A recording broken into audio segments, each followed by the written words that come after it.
Welcome to the American Institute of Healthcare Professionals Videogram on anger in relationships.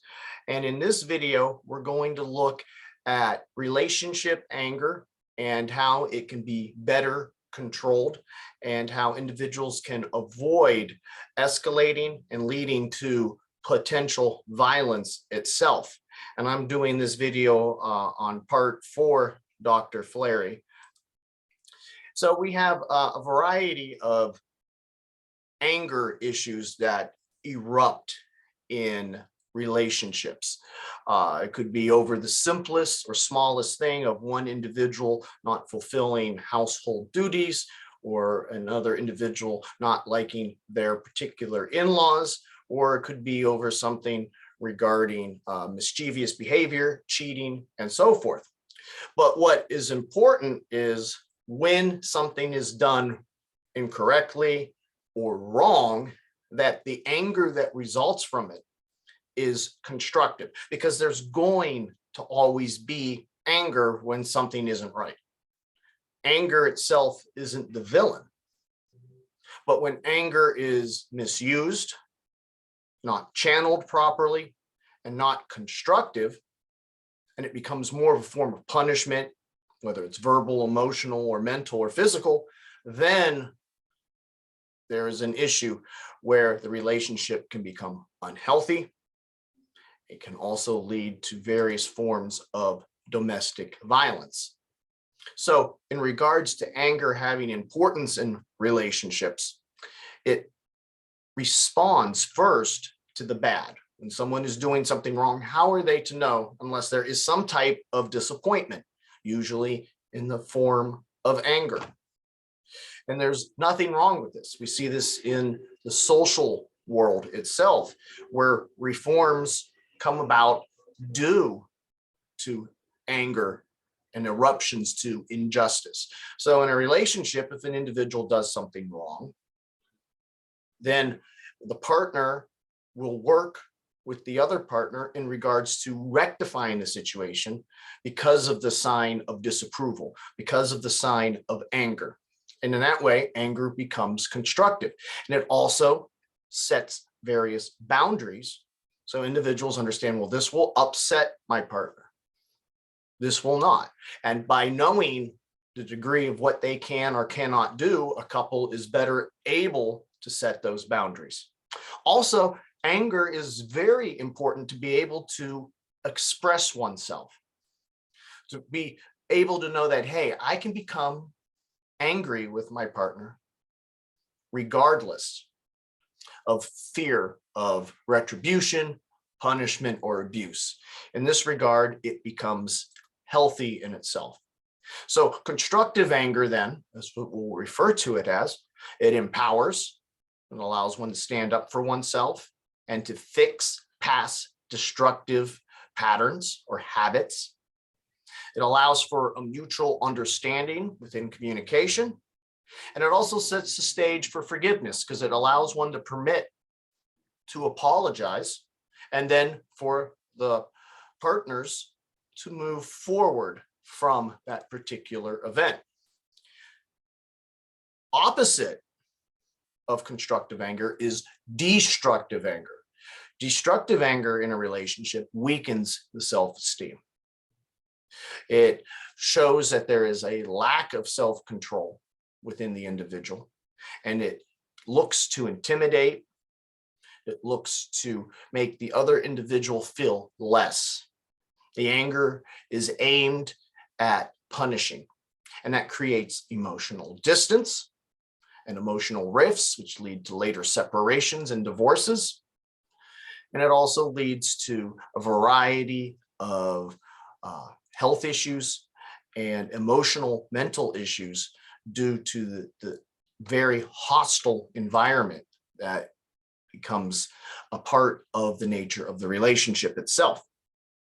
Dr. Bloomfield, in one of our texts, refers to a variety of communication traps that can really increase an angry situation. It can escalate it. So when you're angry with a partner, it's important to express your anger. It's important to express what an individual is feeling in a particular way. And there are a variety, according to Dr. Bloomfield, of argument traps that need to be avoided. The type of I'm right, you're wrong argument trap is never productive within a relationship. Closely related is the win-lose argument trap, or the either-or argument trap. And these types of arguments are based on absolutes. There is no gray. There is no self-reflection in itself. It's a polar opposite, and it has no room for intervention in regards to an individual seeing what they might have done. But it's completely filled with guilt, or only one or two options for the other partner to deal with. There's an assumptions argument trap as well, where an individual assumed or assumes the partner thinks this or that, as well as disapproval or judgment argument traps, where the individual uses disapproval and judgment about the individual's character as part of the argumentation. And again, that's only going to add fuel to the fire. And of course, close to assumptions, there's also the accusations argument trap, where the person is accused of doing this or that. So there are a variety of types of arguments that are not going to produce solutions. The type of argument, the way it's built, the way it's started, only leads to further alienation, further escalation of anger. So I highly recommend checking these types of traps out, and to see if you find yourself with your partner in these types of arguments. So when in an angry argument, we want to avoid insults, accusations, labeling, complaining, blaming, and a more common one that's really seen in public sphere now, especially in politics, gaslighting, which is a type of mental abuse where the individual just says something that is clearly and blatantly false, regardless of external proof. Also, never assume in an angry argument you know what your partner is thinking. That type of assumption can infuriate the other person and also lead you down a wrong path. Avoid "you are" accusatory type messages, and instead emphasize how you feel. I feel messages, not "you are" type messages. Be open to offer multiple solutions, and ask questions without accusing or having hidden implications behind them. So these are all helpful ways. However, arguments can become worse. So when the argument becomes worse, what should the partner do? Well, walking away is very important. Walk away. Think about what's being said, because you can't take words back. And contrary to popular belief, words can hurt.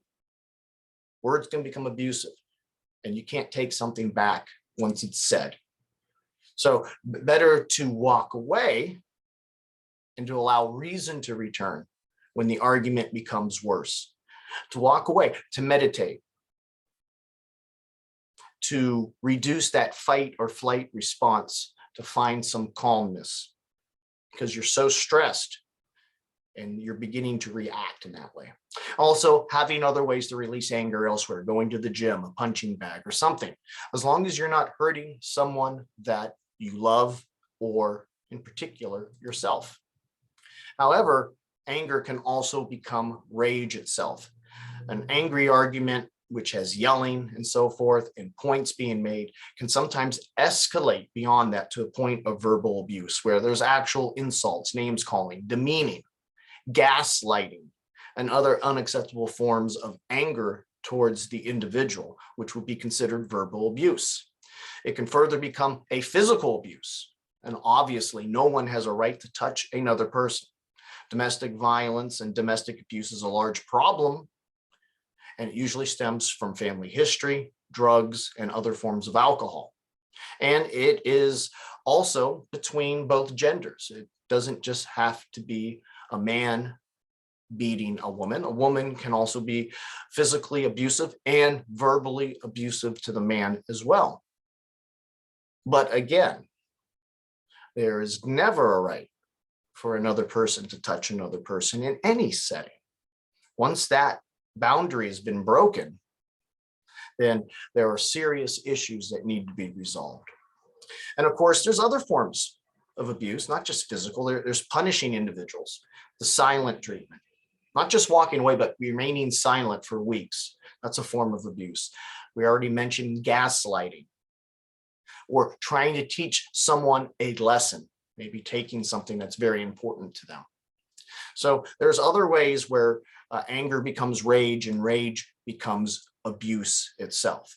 And of course, the highest level of abuse of anger in relationships is domestic violence between partners.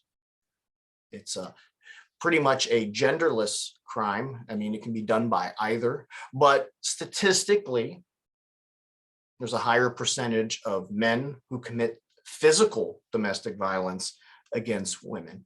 And most of the victims remain quiet, or they stay with the abusing partner because they themselves maybe were domestically abused in the past. They come from a history of abuse, which in turn nurtures low self-esteem to themselves, or they have no one to tell. You'll find many also with histories of abuse to make excuses for the abuser. Well, this particular individual, he had a bad day at work and he really works hard and I didn't have dinner ready. Or they'll blame themselves. I should have been here or there. I didn't listen, it's my fault. I made him that angry.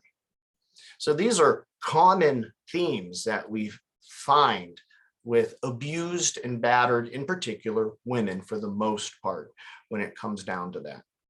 And within this cycle of abuse, the abuser is empowered, the abuser utilizes control, and the abuser lacks any type of empathy. In fact, most abusers are very narcissistic. They suffer from a narcissistic personality disorder. And in doing so, the partner makes the other partner feel insignificant, powerless, and lost without the particular abuser, so that there's a dependency upon this. So it's very important to stop the cycle of abuse. And it's very important also to prevent anger from becoming rage and rage from becoming abuse in itself. Many individuals who have anger issues within a relationship resort to couple counseling. And in couple counseling, better communication skills with a mediated team or a referee, so to speak, can be present. The licensed marriage counselor can be there to make sure that certain boundaries are kept, that certain individuals do not overtake the other one, especially a personality A, which is more assertive. So the counselor then helps the couple to communicate, to define issues, to understand positions, to discover resolutions, and to control the emotions during the whole process. And that's why couple counseling can bear fruits if individuals are willing, if partners are willing to look at themselves, especially if there's love. If there's love between each other and they want to keep the relationship strong and to learn how to respect each other better, then that is usually the case. AIHCP here offers an anger management certification. Below that is a link that lists the program itself, the courses, and who's qualified to enter into it. Our office can be reached at 330-652-7776. Again, that's 330-652-7776. And our email is info@aihcp.org. Again, that's info@aihcp.org. If you're an individual or you're a counselor and you're looking to better equip yourself in your relationship or to help others in relationships with anger, AIHCP's anger management program is an excellent way to help couples find resolution and to be able to communicate better without allowing their anger to become not constructive, but destructive. And that's the whole purpose, to make it something where it creates benefits instead of destroying relationships itself. I'd like to thank you for listening and have a good day.